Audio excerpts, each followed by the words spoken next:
But I turned 36 last year, and for the first time ever, and I've no idea why it's popped up now and hadn't popped up before now, but for the first time ever, I feel sexy. I've never felt sexy before. I think it's because I feel like I'm in control of things. I feel quite confident. Figure-wise, I feel quite womanly. I think I'm aware of my flaws, and I've accepted them. And anybody who doesn't can fuck off.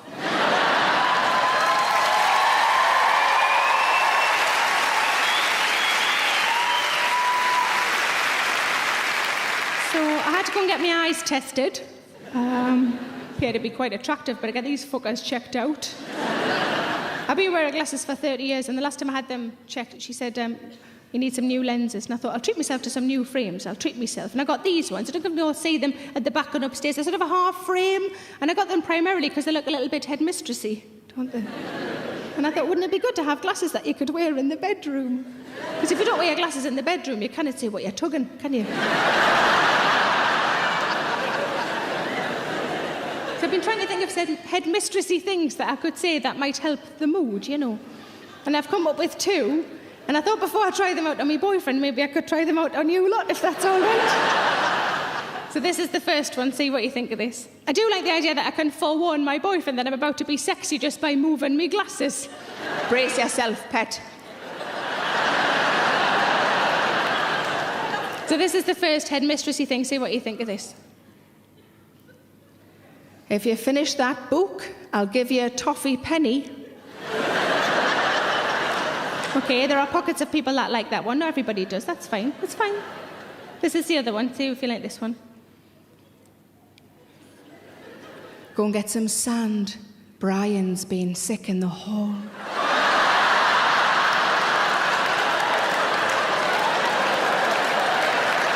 That one seemed to work. Good. No, thanks for your input. I'll try that out on him tonight. But I am getting much better at dirty talk. I used to be rubbish at it. I've just had a bit more practice, that's all it is. I still mostly stick to the classics.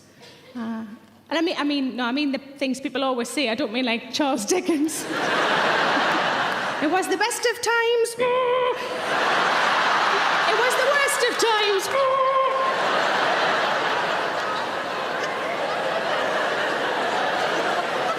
Please, sir, can I have some more cock?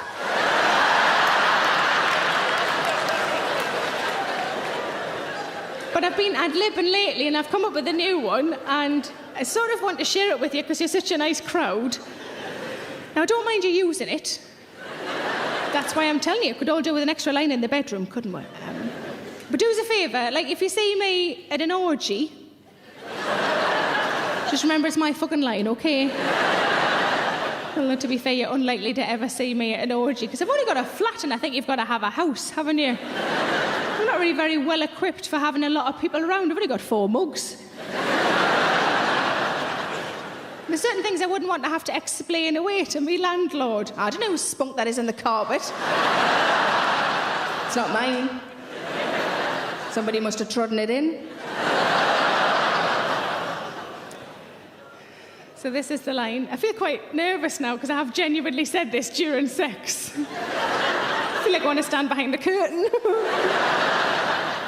Now, I'm going to say it, but I need to I kind of need to get myself in the moment, you know? Just bear with us a tick. That's all it'll take.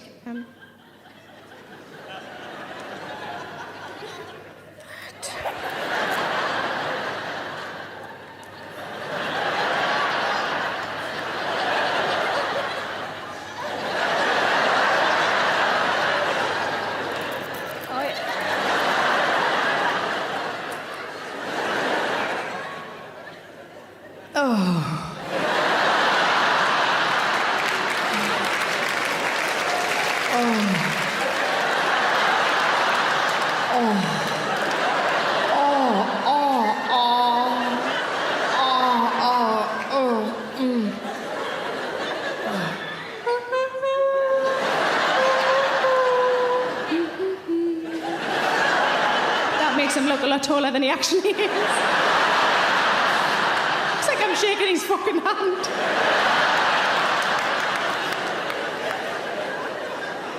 And the line is this: get it in, I've shaved everything, don't waste it.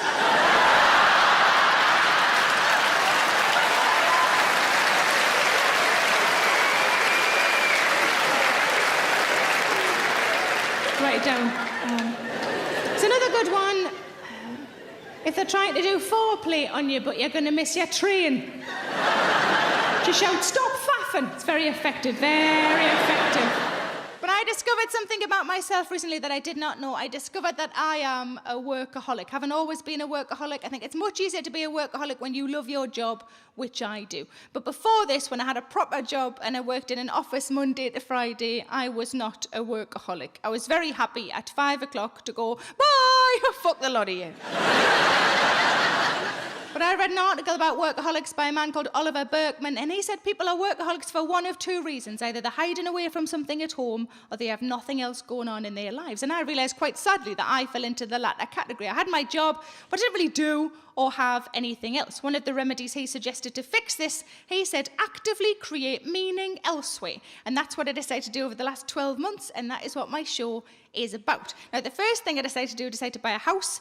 I'd lived in the same rented city centre flat in Manchester for the last 6 years, and I really wanted somewhere. I wanted a house. I wanted to settle down. I wanted a house mostly because I'd lived in flats for 16 years, and I really missed going upstairs to bed. Not through the fucking kitchen. Upstairs to bed. But I was sitting only a few weeks ago, quite smugly, upstairs in bed, thinking, this is the life. I've arrived. I'm upstairs in bed. And then I thought, shit, now I've got to go downstairs for food. But what I wanted was somewhere that makes me feel the same way my parents' house makes me feel. They've lived in the same house since they got married 47 years ago. Exactly, and this is what I wanted. I wanted somewhere that I could build memory after memory after memory. Now, I was there sort of late summer last year with my sister, the four of us just sitting around with cups of tea around the kitchen table, putting the world to rights. It was lovely. And at the exact same moment, my sister and I both heard the ice cream man. And it was like no time had passed. No words were exchanged between my sister and I. She shot me a look that said, "Do you want one?" And I shot back a look that said, "Of course I fucking do." She picked up her purse and she ran out of the house. When she came back in, she told me there'd be no children anywhere near the ice cream man, just a 44-year-old woman running towards it. He'd started to pull away. She had to flag him down. And as she flagged him down, he shouted out of the window, "Come on, missus, you can do it." She came back in with 3 ice creams, one for me, one for her, and one for me dad, because my mum doesn't really like sweet things. And she said, "Where's Dad gone?" Because my dad was no longer in the room. I said, "He's gone to the toilet." Now, I don't know what your dads are like, but my dad can lose a good 20 minutes, half an hour in there. So she started to sort of lick her ice cream and kind of tidy his, do you know what I mean? Licking hers normally, but then spinning this one round. She was like a fucking machine, licking and tidying, licking and tidying, licking and tidying. This one started to get quite small, and I said, "Oh, that's not fair on Dad." And she said, "Well, what do you want me to do about it?" I said, "I think you should take it to him while he's on the toilet." And she said, "Well, if I'm going, you're coming with us." So we go upstairs together. Mum and Dad's toilet is separate from their bathroom. And I said to my sister, "Before you go any further, you must promise me one thing." She said, "What's that?" I said, "You must promise me that when you open that door, you keep your eyes tight shut, because you will never be able to unsee what you are about to say." She promised. She knocked on the door. My dad said, "Come in," like it was an office. And with her eyes tight shut, she opened the door and handed in an ice cream. And my dad said, "I cannot take that." And we thought, quite rightly, because eating an ice cream while you're doing this shit is disgusting, isn't it? But my dad said, "I'm reading the paper, my hands are full."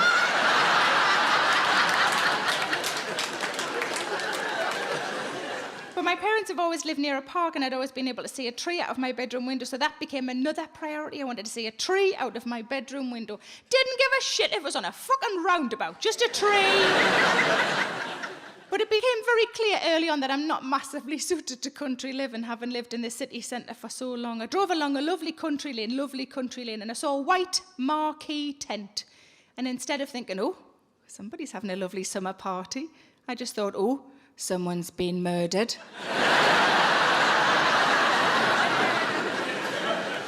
One of the houses I looked at was owned by a couple who were getting divorced. It was very sad.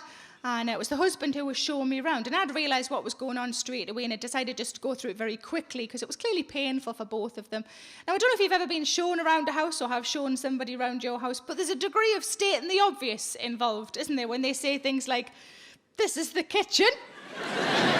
I know. I mean, I call it the biscuit room, but whatever. "This is the living room." Yeah, it's another biscuit room. He took me upstairs to a closed door and he said, "This is the master bedroom." I said, "Great." He said, "I'd love to show you in there, but I can't." I said, "Oh, why not?" He said, "I can't show you in there because there's a lady crying in there." Which is sad, but also quite an unusual way of describing his wife when potentially he's the reason she's crying in the fucking first place. But I said to him, "Look, I'm divorced myself. I understand what you're going through. I know that this is horrible for both of you and you just want to get it over and done with so you can both move on with your lives independently. I understand. You have my total sympathy. You really do. But I also know that you can cry in the bathroom, so fucking move her."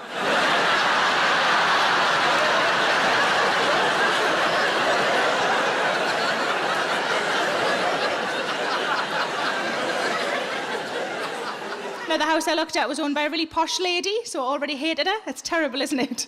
I'm not supposed to hate anybody. I only hate posh twats. It's fine. I was going to say, have we got an in, but I've just remembered where I am.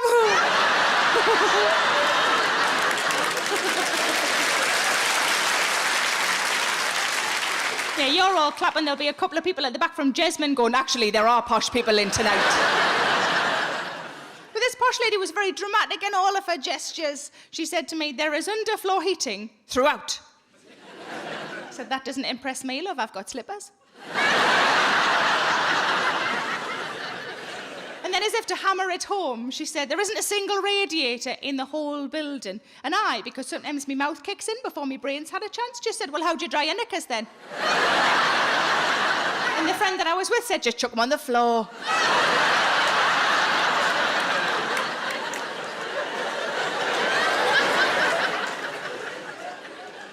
But I found a house that I liked and I got a survey done and the survey came back and it meant nothing to me at all. But luckily I've got a friend who's a builder and he said, "Let me have a look at it and I'll put it into layman's terms for you." I said, "Smashing." Now give us a cheer if you own your own home. Give us a cheer if you rent. See, up until this point I'd only ever rented, and I think there are phrases that mean nothing to those of us who rent that the rest of you understand. Because my friend, the builder, said, "There is one thing you will need." I said, "Oh yeah, what's that?" He said, "You'll need a damp-proof course." And I genuinely said, "I haven't got time to go to college."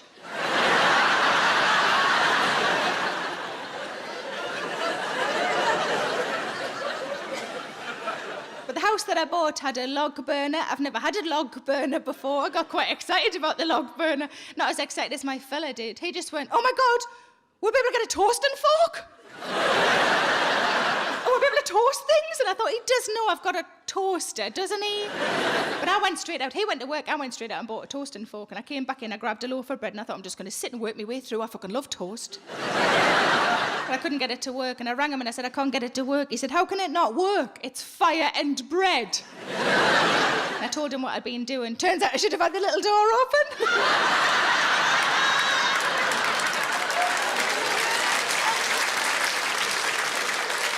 Might as well have been lying slices of bread on top of me radiators. Or in amongst me knickers on the underfloor heating. Oh, you're right, that's probably too much yeast altogether, isn't it?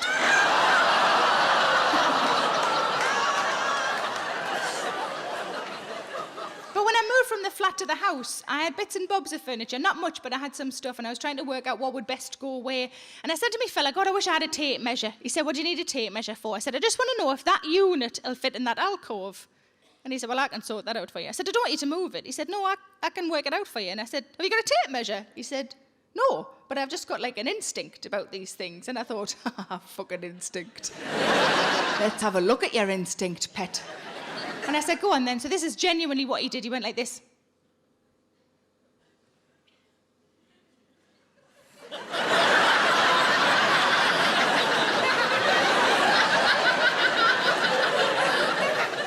Yeah, that'll fit. I said, "Is that it? You could at least got your cock out and done 6 inches, 6 inches, 6 inches.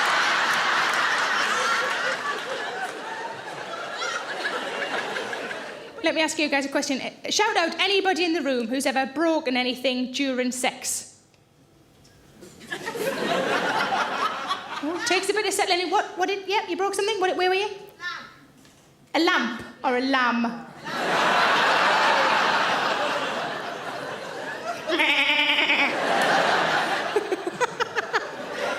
Where are you, love? Where are you? There you are. Hello, love.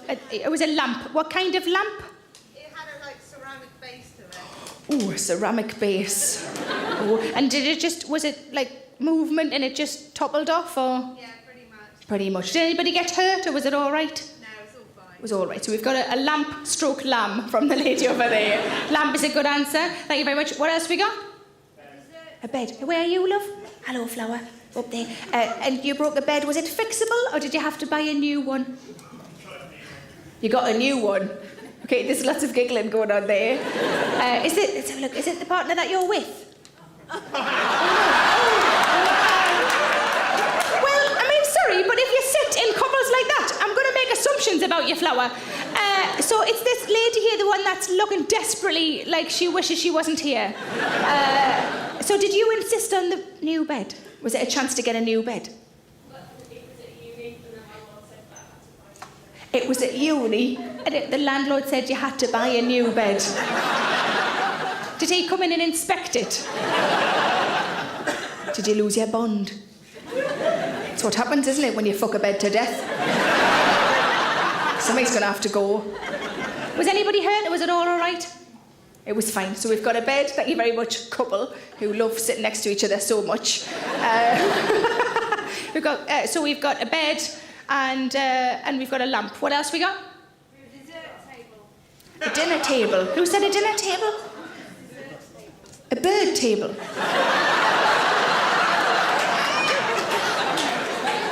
Were you the bird on the table? What did you say? Shout it louder. Dessert table. A dessert table? All of my tables are dessert tables.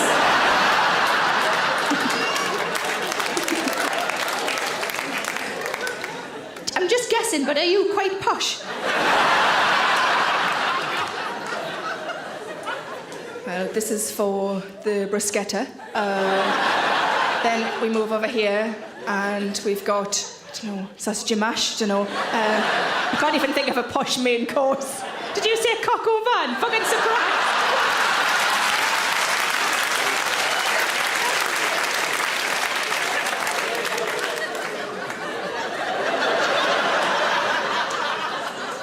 He's got it on the fucking brain.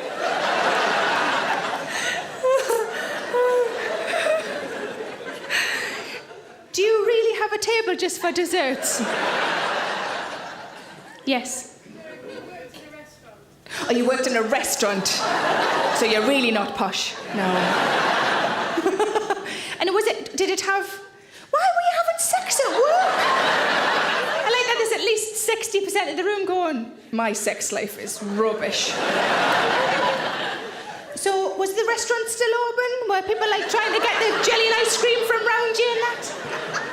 We were under the dessert table. Under the dessert table? Don't I feel like a proper tit now? See, if it was me, I'd want to be in, writhing in amongst it. And then I'd just go, you know what, fella, I don't really need you.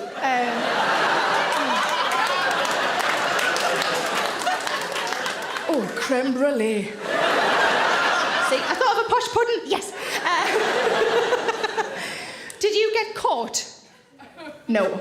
Well, now everybody knows because it's on a DVD, isn't it? I think I used to work in Nando's with her. Dessert table is a good answer. Thank you very much, love. What else we got? There was... A what? A rear view mirror. Okay, there's lots of questions here.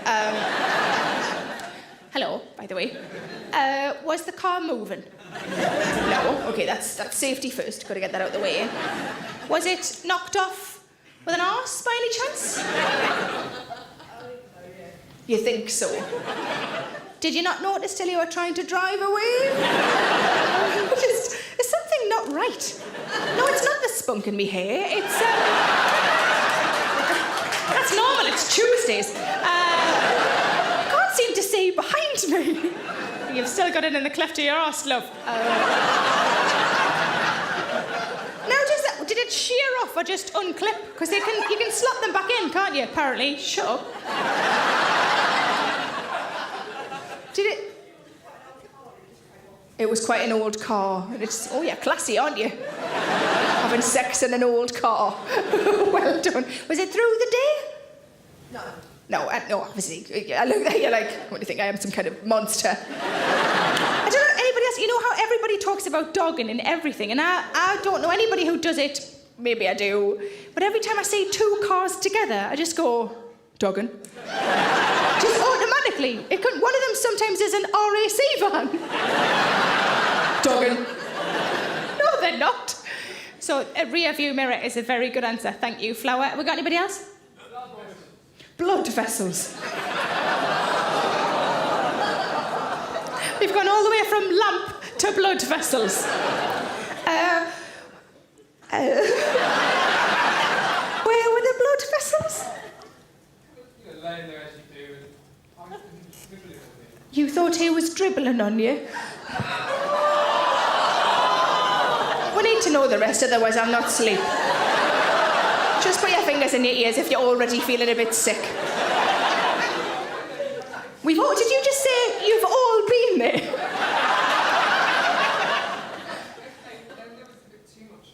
Too much dribble. It's a telltale sign, pet.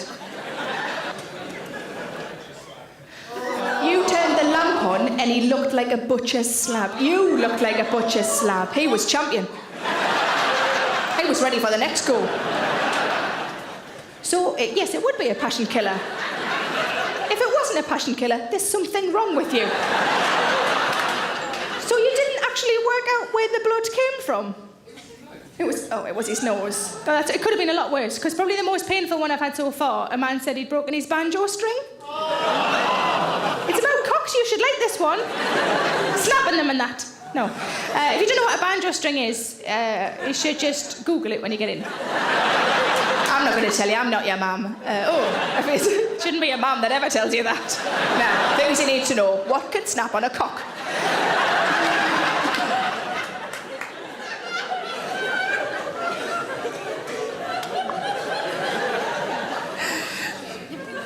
I love that noise when you say banjo string, though, and a lot of the people in the room know what it is, and other people are going, why was he playing a banjo? I don't get it. Doesn't sound very sexy to me.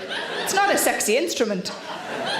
Thank you very much for that, Flower. God, I hope everybody's all right now. Jesus Christ. There was a man, actually, I did a show and a man shouted out that he'd broken his foot during sex, and I said, did you carry on or did you stop? And he said, carried on. And I recognised his accent. He was a Geordie, and I thought he probably didn't even put his fucking pie down. But I know it's a very personal question, and I'm grateful to those of you who did join in. Thank you very much. What sometimes happens is people go, I'm not going to tell her in front of all those people, but I'll send her an email when I get in. And I'm like, oh, I've got an email. Although I have got a man who sorts my website out, so he actually filters my emails. Mainly because I'm not very technical, but also because for a while I was getting loads of pictures of men's cocks just sent to me. And now he can print them off so I can put them on the wall. Just as a border, it's not too much. Would you like to sleep in the cock room this evening? But probably the best one that I've ever had by email, a lady said she'd broken a man's pelvis. Yeah, it was a one-night stand. She was on top. He was screaming. She thought he was having a marvellous time. But my favourite one in a show, the lady said she'd broken a man's spirit. I think we've all done that from time to time. I broke my vibrator once, that counts, right? And normally when I break things, I give them to me dad to fix. Well, can I do that? So I just whacked it off the bedside cabinet and it got it going again. It's not really a joke, that one. It's just a tip for the ladies. And I've got a friend who's a doctor. She's a brilliant woman. And we were having one of those lovely catch-up chats. You know when you haven't seen a friend in ages and you've got the kettles constantly on and you're putting the world to rights. It was one of those and it was lovely. And we ended up talking, I don't know how we got onto this subject, but we ended up talking about how much toilet roll we use. I think I'd been bragging. When my boyfriend's round at mine, we can rattle through a 9-pack in a week. And she said to me, you're using too much. I went, what? Is there like a shortage? And she went, no, but you're using too much. And then she went, dry, wet, dry. I said, what? Dry, wet, dry. Dry, use a bit of toilet roll. Wet, one of those moist toilet tissues. I don't know what that mime is. That's scary because I'm quite clearly doing somebody else's arse, aren't I?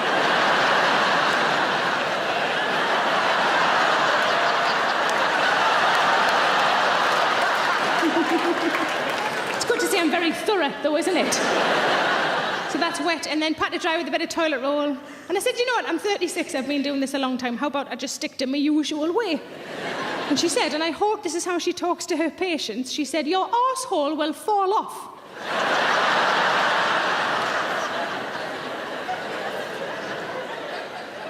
But you know, there are those times when you run out of toilet roll, and obviously the worst time to run out of toilet roll is when you really fucking need some toilet roll. Give us a cheer if you've ever used something else because you had to. Oh, quite a lot of you. What kind of things have you used? Shout out. A sock.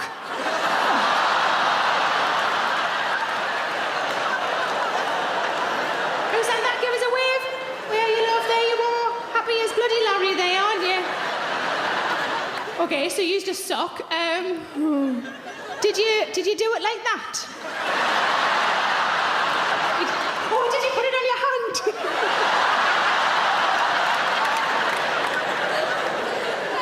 Oh, like the saddest ever glove puppet.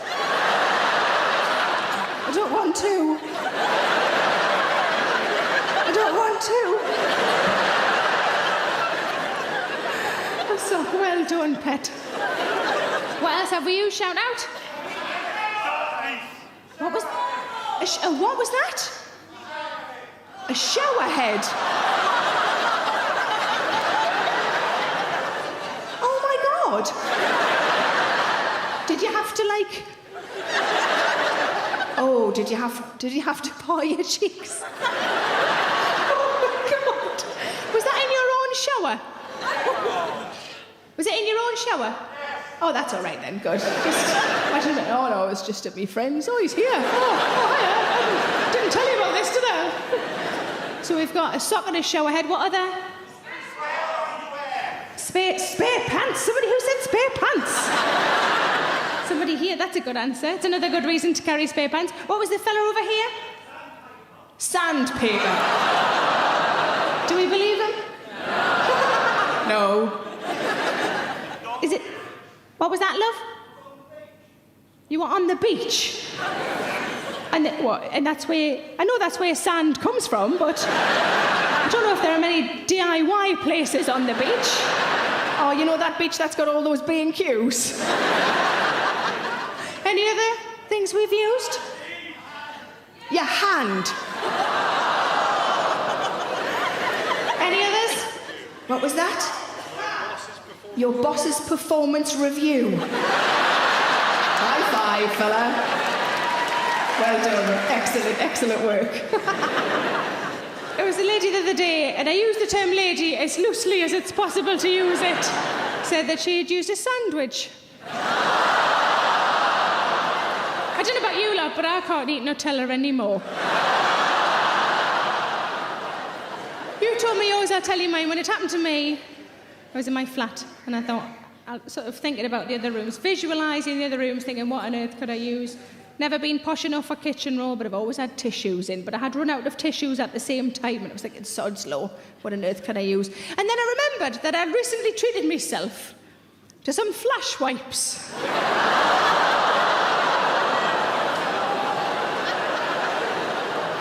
Yes, it stung. Yes, it was very lemony. It was also the cleanest I've ever felt. And to be fair, the advert does say that they're for stubborn rings, so...